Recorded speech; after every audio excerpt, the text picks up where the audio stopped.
Hello once again YouTube and welcome back to my game room for another film review. So I just today actually put up my contest video response to Falgar 517. So if you haven't checked that out, when you get through with this video, go check it out. Or if you just have already checked it out, great! I hope you've left a comment because I need comments.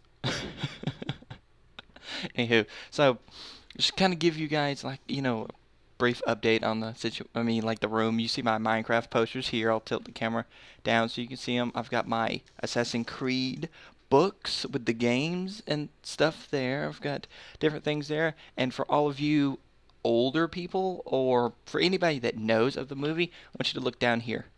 Down here, I have E.T. holding the E.T. movie. I mean, come on. That's just adorable, is it not? I thought it was. Maybe it'll help me pick up girls. I don't think so. So, yeah, I've got all that stuff. I've got my Assassin's Creeds. I've got my Lord of the Rings. I've got down here, you can see Star Wars collectibles. You see, let me get my finger. That R2-D2 that I'm pointing at right there, it's actually a cassette player. I just need batteries to go in it, and then I can play cassettes in it. If you don't know what a cassette is, kids, shame on you. Moving on. And then I got my Harry Potter stuff, and I just want to show you guys this really quick. Let me get down here. Let me pick out the like a classic one here. Yeah, let's see. This is a classic game. I've never shown any of these, but I figured I might. It's Pitfall for the Atari. Look at that.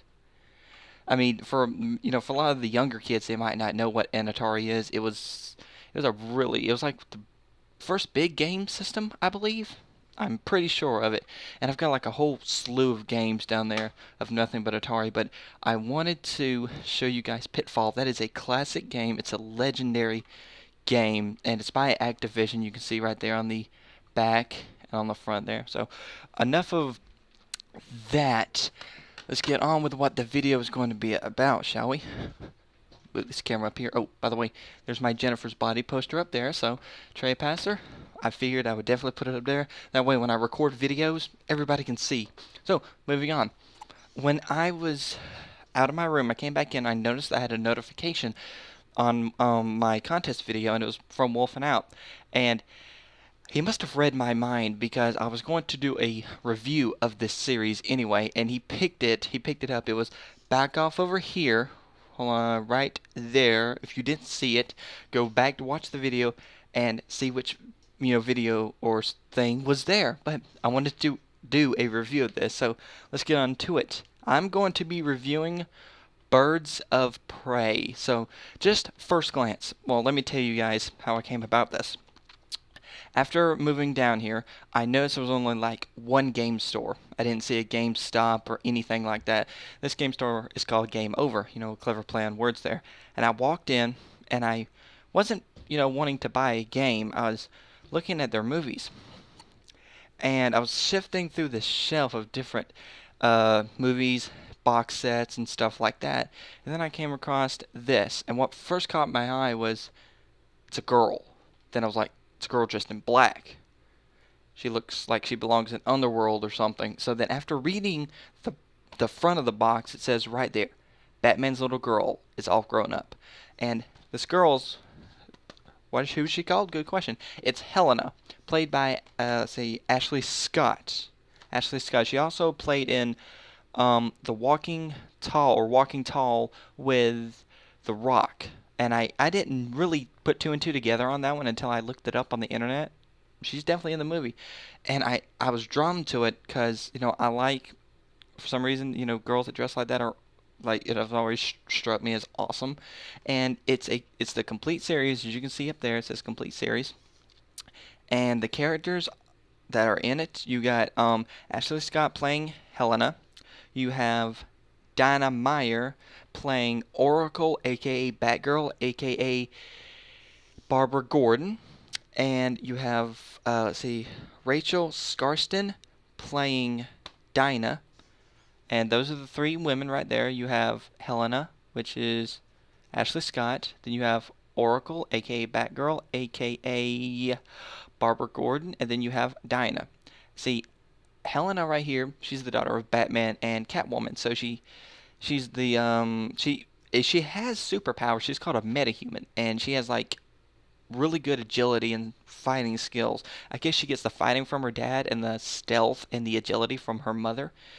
And I'll read you the back of it because me explaining it will be a lot worse if I unless I just read it to you. It says, "Who will stand up to the villains now that a heartbroken Dark Knight has mysteriously vanished? Never fear, new Gothamites.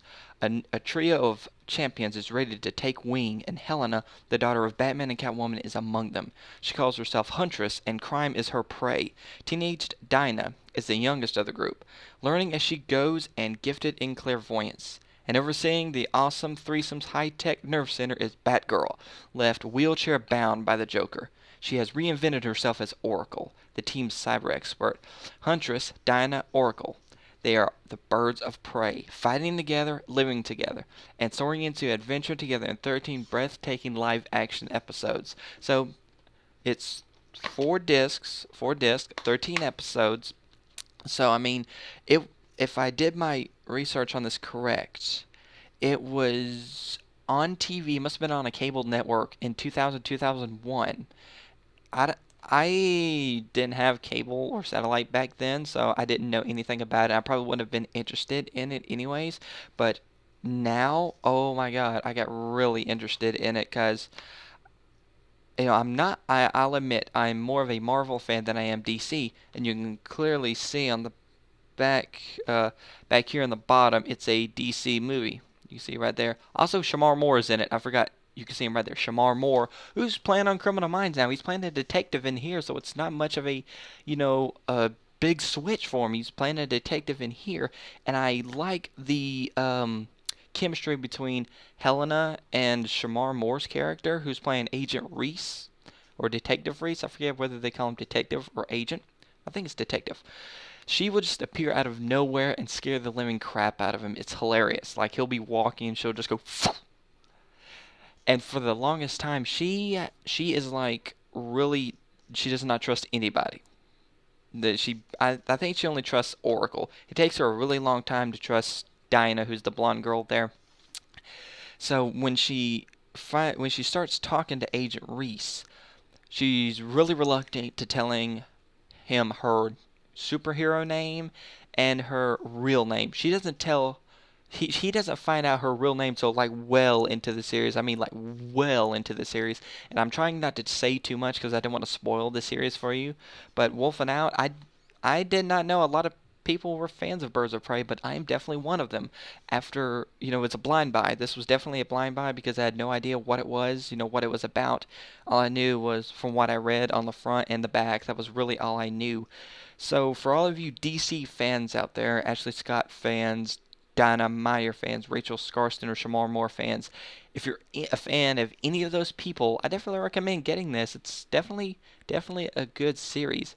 The special features here include a bonus unaired pilot episode, which I watched and it was good, and the Gotham Girls the complete series. It's a 30 episode animated web series featuring the female heroes and rogues from Gotham City. So, I mean, I didn't too much like the Gotham Girls complete series. I didn't too much like it, but I mean, this, the main series, definitely good, definitely worth watching. I wanted to recommend this to Falagar517. If you have this, good. If you don't, go out, find it, order online or something. You need to get this, and I am really, oh, I dropped it on my keyboard. I really want to see your review on it because I really did like it. For you guys that have watched my film reviews before, I say I like every movie that I get. That's because I don't buy movies that I don't like. There's got to be at least one person in there that I know of. And I bought this because I knew of Shamar Moore's character because I watch Criminal Minds like every week. So it's definitely a good one. I feel like I'm rambling on here, am I? Yeah. So my review on this, if I had to give it a total of 5 stars, I would give it 4. Reason being the kind of like CGI effects. I mean, they were early 2000s, so it was like good for back in the day, but I mean, for today's standards. That's why I'm giving it 4 out of 5. Is just the effects. Everything else, the storyline, the characters, the acting, everything was good. So it's definitely worth picking up and worth reviewing. So Falgar, go out there, find it, and review it because I am so looking forward to hearing the review. Wolfing Out, when you watch this, I want you to do a review of this. If you have it, I want you to hold it up. I want you to hold it up proud, show it to the camera, and let us know what you think of it. I'm really interested to see because I didn't know that you knew about it. And then you're like posting a comment, oh look, you're Birds of Prey fan. So review this. I'm giving you a challenge, Wolfing Out. Review it and let me know when the video is up. So guys, thank you for watching this review of Birds of Prey. Go out and pick it up today. So thank you again. Please leave a like, subscribe if you haven't already, leave a comment, and I will see you guys in the next video.